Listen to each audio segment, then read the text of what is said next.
Bonjour à tous et bienvenue aux 5 infos du Real Madrid. Si ce n'est pas encore fait et que tu aimes ce genre de contenu et que tu es supporter du Real Madrid, je t'invite dès à présent à liker cette vidéo. Dans ces 5 infos, on va revenir sur plusieurs choses, notamment la Ligue des Champions. On connaît dès à présent les quarts de finalistes pour la compétition. On va aussi parler de nos joueurs du Real Madrid, du retour des blessés, de Courtois, de Militao, et on reviendra aussi sur une des techniques d'entraînement fait par le préparateur physique du Real Madrid dans cette vidéo. Toute première info, juste avant de parler des quarts de finalistes, je voulais revenir sur le 11 type de la Ligue des Champions pour ces huitièmes de finale. Donc d'après WhoScored, on a les meilleurs joueurs, ceux qui ont réalisé les meilleures prestations pour ces huitièmes de finale. Et dans ce 11 type figure un seul joueur du Real Madrid, Andrei Lunin. Andrei Lunin qui est quand même à l'origine de cette qualification du Real Madrid. On le rappelle, sur le match aller, il a quand même fait 9 arrêts. C'était un record établi déjà par Thibaut Courtois lors de la finale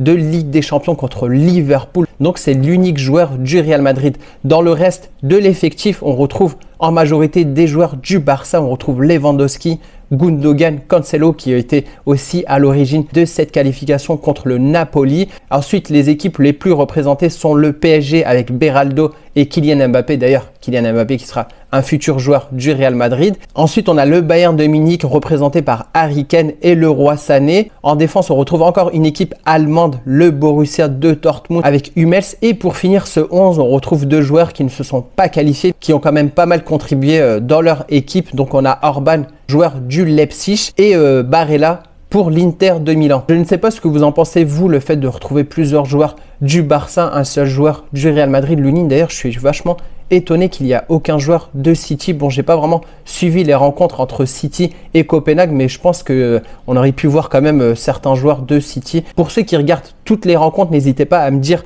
pour vous quel aurait été le 11 type pour cette Ligue des Champions. Donc maintenant, on va passer au sujet le plus important, les qualifiés en quart. Et franchement, on a du lourd cette année. Et d'ailleurs, pour la première fois, j'ai vu cette statistique, pour la première fois, les 8 équipes qualifiées en Ligue des Champions, chacune a atteint la finale de cette compétition au moins une fois dans l'histoire. City récemment l'a gagné, on a le Bayern qui l'a gagné plusieurs fois, Barcelone aussi qui figure parmi les plus titrés. Et ensuite, à côté de ça, on a l'Atlético Madrid, d'ailleurs qui avait fait des finales, mais des finales perdues contre le Real Madrid. Le Borussia aussi avait participé à une finale, il me semble que c'était une finale perdue contre, c'était contre qui déjà? C'était contre le Bayern de Munich, c'était une finale 100% allemande. Et d'un côté, on a encore Arsenal à l'époque de Thierry Henry, il me semble, c'est à ce moment-là où ils étaient en finale de Ligue des Champions. Et le PSG, plus récemment, c'était pendant la période du coronavirus, ils avaient atteint la finale et étaient éliminés contre le Bayern de Munich. Autant dire que pour ces quarts de finale, on a des équipes très expérimentées. Bon, à côté, le Real Madrid fait figure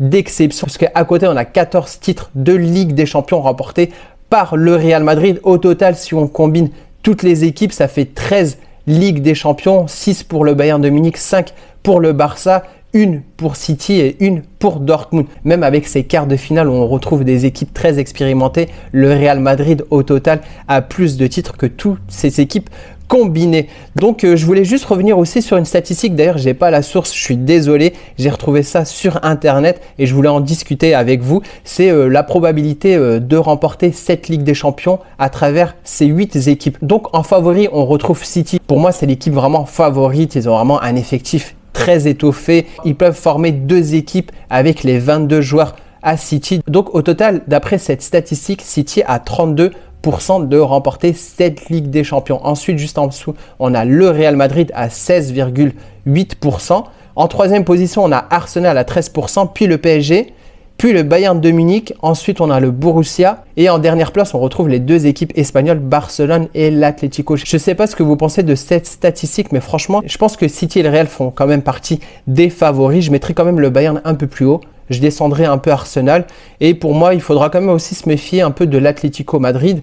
Et pour moi, vraiment, les plus faibles dans ces quarts de finale, c'est le Borussia. Donc voilà, je ne suis pas forcément en accord avec cette statistique, mais peut-être que certains seront en accord avec cela. C'est pour ça que je vous l'ai mis. Et n'hésitez pas à me dire en commentaire ce que vous pensez. Donc je vais revenir un peu sur ces qualifiés en quart et dire pour moi quel est le meilleur tirage et quel est le plus mauvais tirage pour le Real Madrid.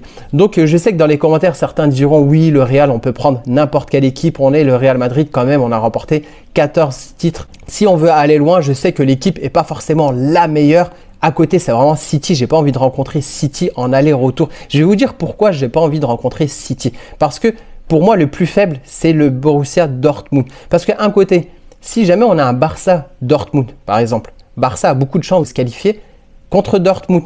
À côté, si on a un City Real Madrid, on va galérer à se qualifier. D'un côté, si le Barça accède en demi-finale et que nous, on se fait éliminer par City, on pourra se dire quand même qu'on est tombé contre les meilleurs, peut-être ceux qui allaient gagner cette Ligue des Champions. C'est pour ça qu'on a été éliminé. Et d'un côté, les supporters du Barça seront fiers de se dire on est qualifié en demi-finale et que d'un côté, le Real a été disqualifié. C'est pour ça que pour moi, City, j'aimerais bien les rencontrer à la limite en finale sur un seul match.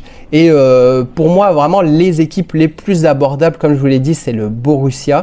Je mettrai aussi Barcelone. Je pense que Barcelone, cette saison, on a vu qu'on était vachement supérieur à eux. Donc, étant donné qu'aussi que j'aime bien les classicos, c'est vraiment des matchs hyper importants. D'ailleurs, le Real et le Barça figurent parmi les rencontres les plus vues dans le monde. Donc, c'est vraiment une affiche et j'adore avoir des classicos. Et ça fait un moment qu'on n'a pas vu aussi ce classico en Ligue des Champions. Et en plus, on peut en profiter parce que juste avant, les équipes espagnoles ne pouvaient pas se rencontrer. Donc là, on peut en quart rencontrer des équipes. Ça peut être l'Atlético Madrid ou le Barça. D'ailleurs, l'Atlético, c'est vraiment l'équipe que je ne veux pas rencontrer. On sait que Carlo Ancelotti a vraiment du mal à composer à une bonne compétition contre l'Atlético. Je ne sais pas, il galère vraiment et l'Atlético, c'est vraiment cette équipe que personne n'a envie de rencontrer. D'ailleurs, je pense que même City n'aimerait pas rencontrer l'Atlético Madrid. Voilà, l'Atlético, c'est vraiment un peu de l'anti-jeu. Ils jouent un peu en contre. On a vraiment du mal à voir un peu leur style de jeu. Vraiment, ils arrivent bien à défendre. En contre-attaque, ils sont si forts. C'est vraiment l'équipe voilà, qui est un peu piège. Ils ont réussi à sortir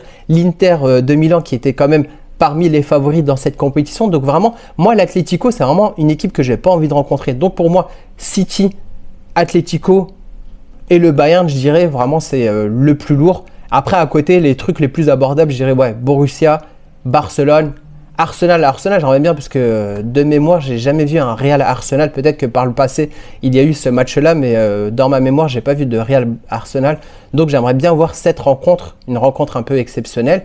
Et Real Paris Saint-Germain, c'est quand même assez abordable, je pense, mais j'ai pas envie de voir un Real PSG cette année. En plus, il y aura toujours le côté Mbappé. On va faire que parler d'Mbappé. Et vraiment, on en a un peu marre à ce sujet-là. Voilà. Est-ce que Mbappé va célébrer son but? Est-ce que Mbappé va être à 100%? Si on se fait éliminer contre le PSG, on aura les supporters du PSG qui diront un peu à Mbappé, bah voilà, si tu voulais rester, c'était dans cette équipe. Il fallait pas partir au Real Madrid. Et pareil, d'un autre côté, si le Real se qualifie contre le PSG, on dira à Mbappé qu'il n'était pas forcément à 100% de ce match et qu'il avait la tête à Madrid. Donc pour moi, c'est vraiment la rencontre à éviter. City, PSG à éviter et l'Atlético Madrid.